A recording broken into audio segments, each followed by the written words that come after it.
मैं अक्सर ये बात न्यूज़ चैनल के माध्यम से सुनता हूँ और अक्सर ये बात खास करके महाराष्ट्र सरकार द्वारा सुना था मैंने अभी हाल ही में कि जनता अब अगर नहीं मानी तो लॉकडाउन लगा दिया जाएगा।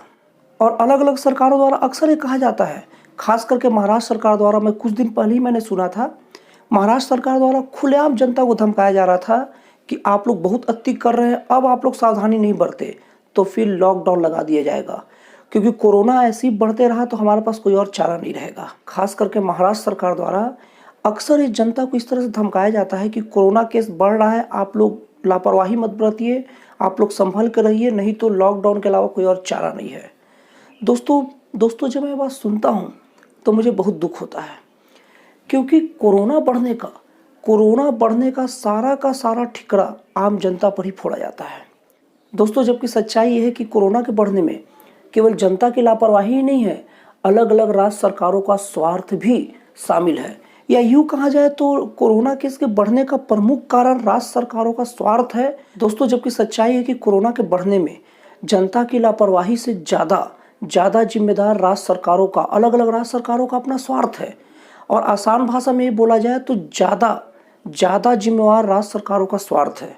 और इस चीज़ को मैं इस वीडियो में भी प्रूफ करूंगा, आप लोग इस वीडियो को देखते रहिए। दोस्तों आप लोग को याद ही होगा कि नरेंद्र मोदी जी द्वारा 25 मार्च 2020 से लेकर 14 अप्रैल 2020 तक फर्स्ट लॉकडाउन की घोषणा किया था। और उस लॉकडाउन के दौरान किसी भी राज्य सरकार द्वारा अपने कामगारों को यह आश्वासन नहीं दिया गया कि हम आपके साथ हैं, आपने इतना कुछ किया है, ये देश की विपत्ति है और देश के आप नागरिक हैं और हम जन सेवक हैं, आपकी विपत्ति में आपका पूरा तरह से साथ देने के लिए हम तैयार हैं। उन्होंने जनता को खुले सड़क पर छोड़ दिया और जैसे जैसे लॉकडाउन 1 लॉकडाउन 2 बढ़ते गया वैसे ये लापरवाही बरतते गए। न चाहते हुए भी मजबूरन जनता को पैदल चलना पड़ा। यहाँ तक कि बड़ी बड़ी डिंगे हाँकने वाले केजरीवाल की सरकार जहाँ दिल्ली में थी, वहाँ के लोग तो सबसे ज़्यादा पैदल अपने घर जाने को मजबूर थे। और वो पैदल जो जा रहे थे ना, कोई शौकिया नहीं जा रहा था, उनके साथ छोटे छोटे बच्चे थे और कोई छोटे छोटे बच्चों को लेकर घर नहीं जाएगा। आखिर वो क्यों पैदल घर जा रहे थे? क्योंकि उनको ये बात का एहसास हो गया था, उन्हें इस बात का एहसास हो गया था कि सरकार मेरा साथ देने वाला नहीं है और सरकार मुझे बस घेर घार के घर के अंदर ही बंद करके रख देगा और इसके बाद मैं भूखे मरूंगा कि क्या करूंगा, कोई मेरा साथ देने वाला नहीं होगा। तो सबसे पहले अगर राज्य सरकार के स्वार्थ की बात करें तो पहला स्वार्थ यही है कि लॉकडाउन के दौरान उन्होंने अपने क्षेत्र के मजदूरों के ऊपर विशेष ध्यान नहीं दिया। अरे भैया, सरकार का लापरवाही और सरकार का निर्दयता का अंदाजा तो इसी बात से लगाया जा सकता है कि हर जगह से खबर आ रही थी कि कभी गुरुद्वारे के कुछ महान लोग मिलकर गरीबों को भोजन खिला रहे हैं। रास्ते में जब बस भर के जा रही थी तो उनको खाना खिलाया जा रहा था। अगर सच में सरकार उनके लिए भोजन का व्यवस्था करती तो इन लोगों को तकलीफ उठाना पड़ता क्या? इन लोगों के भोजन कराने के लिए जरूरत ही नहीं पड़ती। मतलब इस बात का सबसे बड़ा प्रमाण है कि राज्य सरकार इन लोग को ऐसी भूखे मरने के लिए ही छोड़ दिया था। और भूखा मरता व्यक्ति क्या करेगा? इधर उधर भागेगा ही। तो आप ही बताइए, इसमें जनता कहाँ जिम्मेवार है?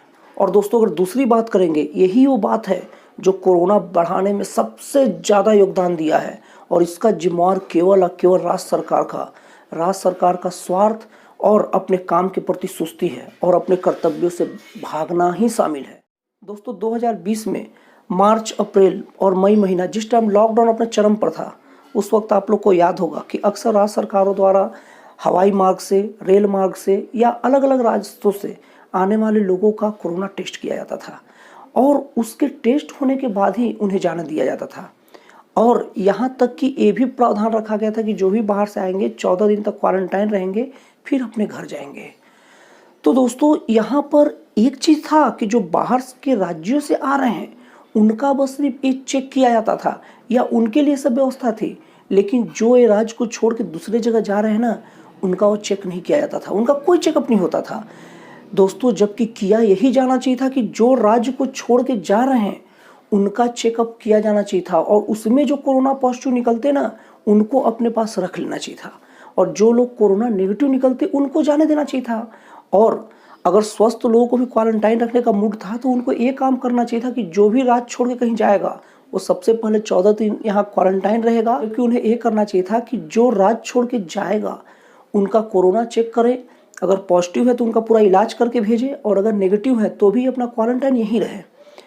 अब इससे फ़ायदा ये होता कि अगर जो भी ऐसे जाता, या तो कोरोना नेगेटिव है और नहीं तो क्वारंटाइन नेगेटिव के बाद भी रह लिया है, तो मतलब वो एकदम स्वस्थ व्यक्ति है, वो अब ट्रेन भर में जाएगा तो कोरोना फैलेगा ही नहीं, क्योंकि उसमें कोरोना था नहीं। अब उस राज्य में जब उतर के जब वहाँ के लोगों से घुलेगा मिलेगा तो भी कोरोना का फैलाव नहीं होगा, तो देश में कोरोना नहीं फैलता। लेकिन दोस्तों यहाँ पर बात ये थी कि लोगों को अलग अलग राज्य सरकारों को वहाँ की जनसंख्या बोझ लगने लग गई थी। इनको कौन संभाले, इनको और कोई दिक्कत हो गया तो इनके लिए बेड की व्यवस्था क्या, कौन करे, बहुत सारी चीज़ें थी। लेकिन दोस्तों हुआ जस्ट इसका उल्टा। राज्य सरकारें अपनी सुस्ती के चक्कर में, अपनी स्वार्थ के चक्कर में जो राज्य को छोड़ के जाना चाहता था ना, उसे सीधे भेज देती थी। अब जाहिर सी बात है, कोरोना फैल रहा था तो कुछ लोगों को कोरोना होगा ही। अब वो जो कोरोना पॉजिटिव जो लोग थे, बिना जांच कराए भेज दिया करते थे, अब वो लोग कईयों से घुल भी लेते। अरे कुछ नहीं करते तो कम से कम ट्रेन के टॉयलेट का तो यूज करते, और टॉयलेट एक ऐसी जगह है जहाँ सबको जाना है, तो उससे अगर 1-2 को भी कोरोना है तो 10-15 को कोरोना हो गया।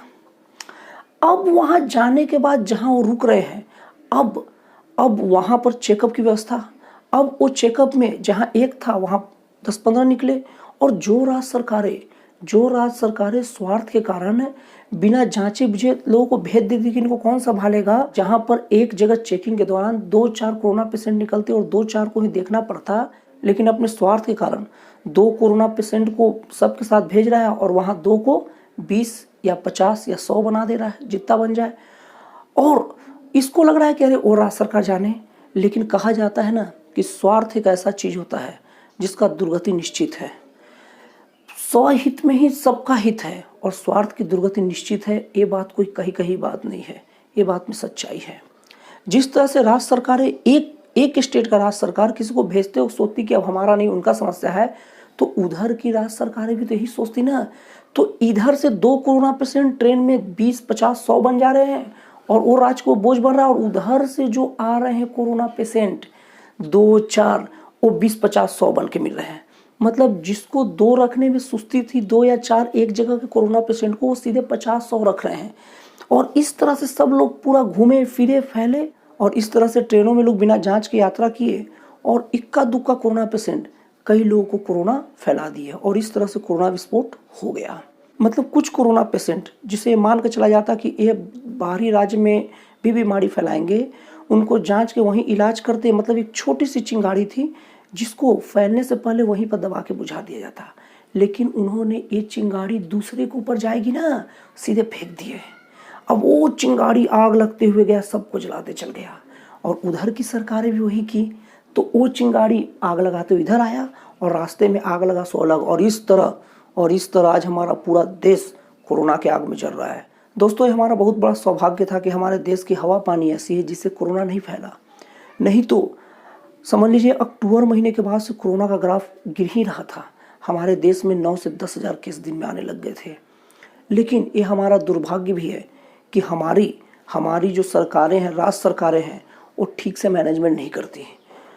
कुछ तो लापरवाही और कुछ कम जानकारी के लिए मैं कुछ नहीं बोल सकता, गलती सबसे होता है। लेकिन लापरवाही और स्वार्थपंथी के चक्कर में पूरे लोग को आज कोरोना के चपेट में डाल दिए हैं। और ऊपर से बेशर्मी की हद तब होती है जब आम जनता को ही डराते हैं कि लॉकडाउन लगा देंगे।